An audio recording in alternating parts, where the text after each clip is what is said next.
Is Deepo an archaic spelling of depot?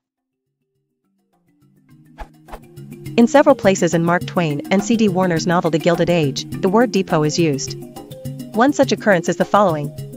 Dilworthy will be elected today, and by day, after tomorrow night, he will be in New York ready to put in his shovel, and you haven't lived in Washington all this time not to know that the people who walk right by a senator whose term is up without hardly seeing him will be down at the depot to say welcome back and God bless you, Senator, I'm glad to see you, sir, when he comes along back re-elected, you know.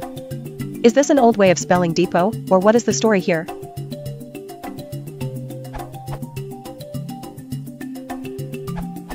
Depot is not so much an old way of spelling depot as a way of spelling it typical of a variety of 19th century Southern humor.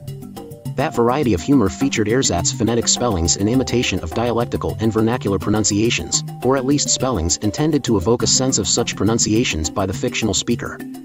For example, George William Bagby, aka Moses Adams, in an 1867 publication, uses it thus. The Native Virginian, Orange, Virginia, November 15, 1867, p2, paywalled link. Other examples, although a bit thin on the ground, appear in similar contexts in the popular press in the years prior to the 1873 publication of The Gilded Age. The contexts make clear that depot is the intended word.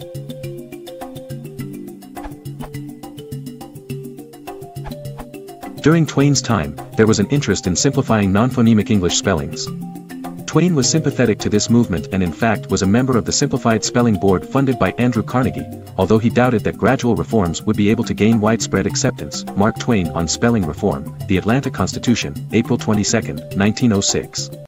As the standard spelling of the word depot is particularly bad at suggesting the pronunciation, it seems somewhat plausible to me that Twain favored depot, at least partly because of the increased phonemicity of the spelling, setting aside the matter of dialect or humorous respelling, although those devices certainly were commonly used in Twain's writing, and it seems plausible that they contributed to the use of depot.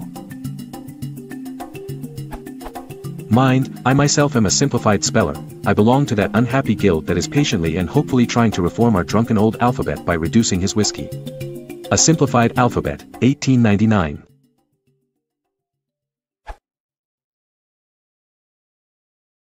If you want to support the channel, please consider liking and subscribing.